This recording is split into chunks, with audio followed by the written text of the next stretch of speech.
I have to admit, I don't know actually what you would do with a lucky day. And put a condom on it, I suppose.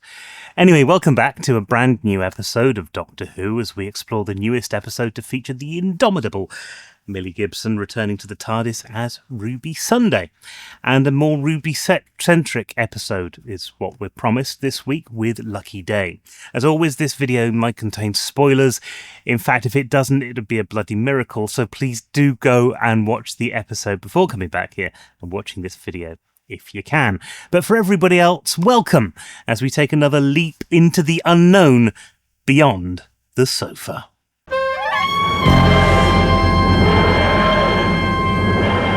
Hello, yes, welcome, yes, wonderful, thank you, yes for coming. And welcome back to the channel. We're going to be talking about Lucky Day. Before we do, I have been talking about about viewing figures during this little front segment of the video. I'm going to do that again, but this is going to be really short this week because actually there's not a lot to say about them. So, I've said most of what I wanted to say on the subject up until now, but this week, 2 million viewers, which is brilliant because it's an uptick from where we were last week with The Well. 2 million viewers isn't great, but still it's better relatively than what we had with Lux. So actually, that's a pretty big win. What we saw with the overnights from Lux on the 7 days is about right as well. It's about what I'd expect from an episode of Doctor Who, so there's no real big surprises there. Not much to talk about, and we'll see what happens with the 7 days. Well, it'll be tomorrow, Monday. I think they'll probably get the figures on Monday. Oh, maybe Tuesday because it's a bank holiday. But overall, pretty good. I think that's pretty positive, so that's all I'm going to say about it. And then we'll see where the rest of the season goes.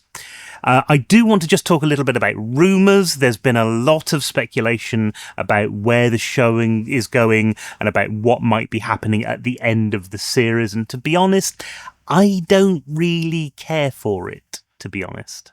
I'm not interested. I'm somebody who I felt spoilt by the fan speculation around the end of the last season, mostly because they ended up being right.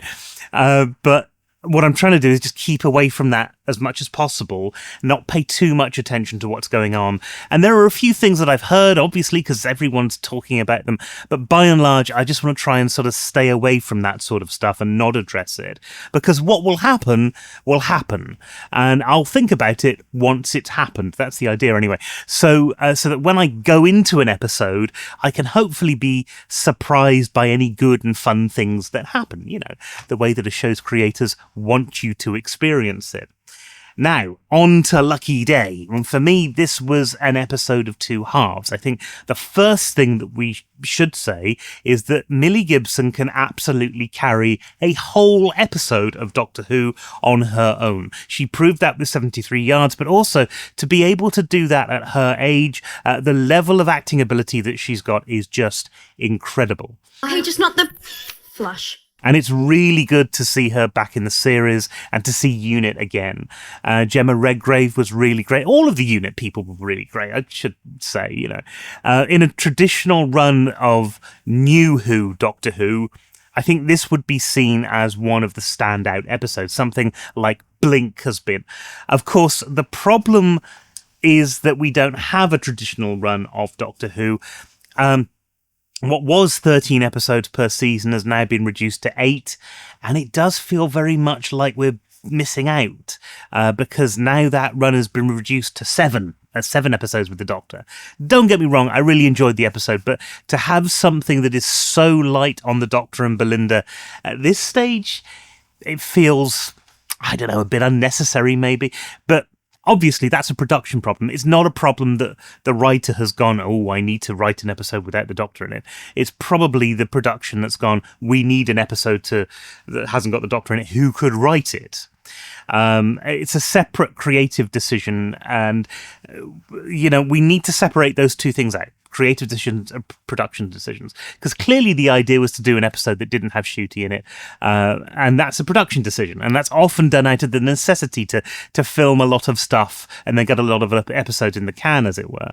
But the practical upshot of it is that a Doctor-Lite episode at this stage feels like we're being shortchanged a bit, which is a shame, because actually Lucky Day was one of the best episodes I think we've seen for a good few years. Now, I was a fan of the 60th specials, I liked them, but I thought it was clear after last season that whilst it had some really good episodes in it, had some highs, a lot of those episodes would have fallen into the good but average episode category in a run of 13 episodes. And there wasn't anything in there that really felt like it was a major standout episode, although I enjoyed 73 Yards. I know some people didn't. Dot and Bubble I thought was a standout episode for me, but it was a standout for that series. It wasn't a standout overall in the history of Doctor Who. Lucky Day may have just hit that high, though, because it actually adds to the lore of Doctor Who very well, because one of the things that we haven't seen is the aftermath of all of the Doctor leaving times. You okay? No, I don't think I am. Badly phrased. I'm so sorry. Sure. We've had moments where we return to a companion and we kind of know that the Doctor's going to come back or pick them back up and whisk them off again. But we've never had something where the Doctor has left them and then we come back and see directly after they've left the experience what that person's going through. And, especially when they think that he might never come back. And that was done incredibly well. I loved those moments of seeing Ruby and her life. It's almost like putting on a pair of comfortable shoes, because you know the character and you know what to expect from them. And Millie really delivers. Sorry, love. Who put you in charge? Oh, go and get some fresh air, big man. See what happens. And as well as that, of course, we introduce to Conrad, who is ostensibly a blogger, a podcaster, talking about UNIT and the Doctor and all that sort of stuff. And then we see a burgeoning relationship. And it's, that sort of television is something that people like, they engage with. And I thought that it worked incredibly well. Firstly, because you have to set up a strong enough connection between the two so that when the betrayal happens, it actually has some narrative heft. Ruby Sunday. Is that even your name, by the way? Because it's ridiculous.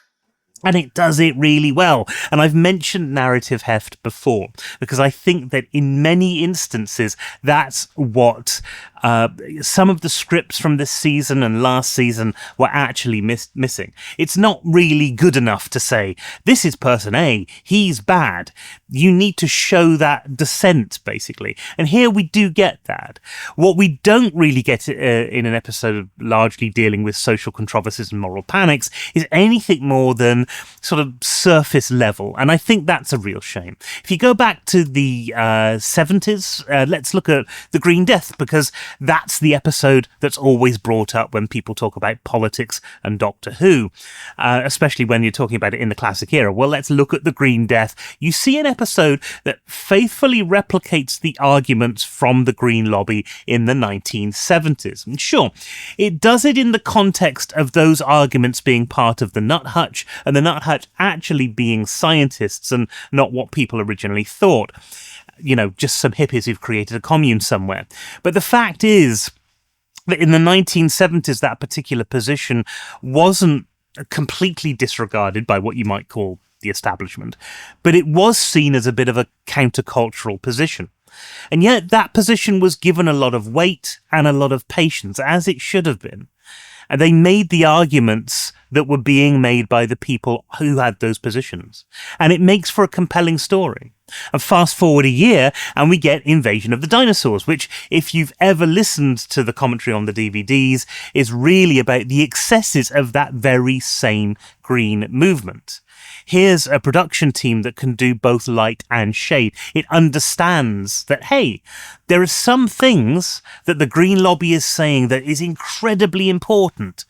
But it also understands that, hey, here's some things that the Green Lobby, at least parts of the Green Lobby, are doing, which could be incredibly detrimental, if not dangerous. And it's not impossible to have those two positions, to have that light and shade in the same series with the same production team. But it only works because it faithfully represents what both groups were saying. Now, in the case of Invasion of the Dinosaurs, that representation is analogous, sure, but it was still there. You could have come away from Invasion of the Dinosaurs and looked at what people like Greenpeace at the time was saying, and some of the more, extreme green groups were saying at the time, and some did suggest that a form of extinction of humans would be a good idea. This wasn't a mainline position, and I don't think you have to say, you have to always stick to the mainline position. But it was a position of some, and it was the position of groups of people that were being talked about. Why do I mention this? Because this is completely different to what we see with Lucky Day. Lucky Day is actually a very good example of the surface level politics in Doctor Who. And for me, at least, that's why surface level doesn't work. If you're going to write a political thriller, a political drama, you would put the arguments of that political group that you're satirizing, at the heart of everything that you're doing. You steel man them instead of straw manning them. And because of that, you have moments in the script where, the arguments aren't just spoken to an audience, but they are seen, and the consequences of them are seen, and it makes it more powerful. You also have to be careful that you are accurately representing what people are actually saying. And in modern Doctor Who, we don't have that. What we have here is a caricature from a particular political perspective of what their opposing political perspective is like. And it's very fake. In fact, it's almost the opposite of the very problem that they're trying to highlight in the episode. The fact that certain bits of fake news become a particular political talking point. And this isn't just limited to a left or right thing. This is a problem with political discourse across the board. All we're seeing here is the dramatic ramifications of a dumbing down of political discourse. And what this means for this story is, well, we know Conrad's bad because he's tricked Ruby. He's pulled a bait and switch.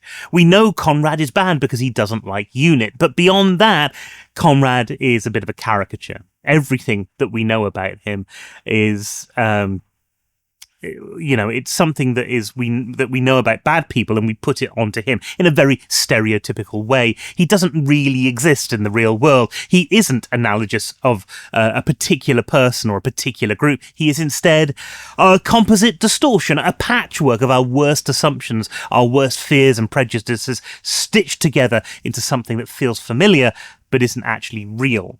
He's the idea of a villain, not a man, a scapegoat, a cipher, a construct designed to absorb blame and then justify action. Now, in Lucky Day, that just about works, and I think that's a testament to the writing of Pete McTeague, who has built a more compelling narrative around Ruby and the rest of the story, that we can actually forgive a lot of Conrad's characterization. And the real shame of it is that beyond that, everything about this episode is excellent. It is great fun. It's got monsters where you need them. It's a little bit scary. It's got Kate nearly killing somebody. Brilliant moments there. And it's got a really compelling story at the heart of it, which is Ruby trying to move on and live her life and how she's coping and why she isn't. And it's got a few moments that actually pulled me out of the story and made me think, this isn't a good bit of storytelling, but they are very few. And beyond all of that, actually, Conrad's motivation, that's not a good word. Conrad's motivation because he didn't get the job he wants. That's good stuff. Seeing Unit have to answer to British politicians or Geneva, which, let's face it, is something that we saw back in the 70s with Unit stories a lot. That's great. It's harkening back to what they used to do, but it's putting it into a more modern context. Something else which has had a lot of more modern context is Think Tank. Now, Think Tank crops up in a couple of Doctor Who stories. First, I think it was in Sharda. Actually, the first time it was mentioned was in Robot, but I think it's mentioned in Sharda. But I don't think that's the connection to this story that we should be making. The first time it's mentioned is in Robot, and Think Tank was the nickname of the National Institute for Advanced Scientific Research, and they were a group of people who wanted to take over the world because they thought, well, They thought, we're scientists, we deserve to take over the world, I suppose. Anyway, this was all back during Tom Baker's first ever episode, Robot. And if this think tank is an extension of that think tank, then we might be getting something which is a bit of a hint to something coming down the line. I don't know. Like I said at the beginning of the video, I'm not going to speculate on this too much because I'd like to find out myself when it happens. But I think it's fun to have a small reference to the past in there, especially to an era of the show that is still much celebrated amongst fans. So overall, whilst I think this episode has a few missteps, they're not missteps of the episode themselves, but rather of the current direction that the show is travelling. But along with that direction, we've actually had, I think, a particularly big uptick in the quality of story and pacing this year. Lux was very good. Fast, sure, but it was very good. It was a very enjoyable episode. The Well, I think, was pretty phenomenal as a sequel to Midnight, and Lucky Day, I think, has been an outstanding episode on its own merits, which, it could have been a detraction because the Doctor's barely in it, but actually it ended up being something that was really quite good. One last little niggle, though. The scene at the end where the Doctor basically pops up and does exposition, to me, this is no better than the scene at the end of Orphan 55, where the Doctor spends a good couple of minutes doing exposition. It's not needed. And actually, I think it would have been an interesting instance where you could have shown the Doctor being the oncoming storm, like we see at the end of Human Nature and Family of Blood, where the Doctor is particularly harsh on the family and has no qualms about doing so. To have seen this Doctor being dangerous and otherworldly, and actually, sometimes you hear stories of dogs that all of a sudden attack their owners, and all of a sudden you realise that these creatures that we let into our lives and are part of our families at some level are still the feral animals that their nature dictates. Well, the Doctor's a bit like that, and has been a bit like that in the past, and it would have been nice to see that clearly Conrad has something that he has to do because Mrs. Flood let him out of jail. So we'll have to find out what that is later on. Until then, I suppose that's an end to this video. Overall, Lucky Day, I don't really do star ratings, but 7 or 8 out of 9? 7 or 8 out of 10. Maybe, I don't know, a late 8 or an early 9. I don't know. I definitely feel like they were getting much stronger season than we did last year. I'm really looking forward to seeing what happens next week because it's got a giant spider robot thing in it. But that's for next week. It's for another time, another place, another adventure. So please do let me know what you think about the episode in the comments below. And I imagine most people would have liked this one, actually. But I'll see you all next week where we're going to be discussing whatever the episode name is that has completely escaped my mind right now. But until then, thanks ever so much for watching, and we'll be back next week as we travel beyond the drama, beyond the stars, and beyond the sofa.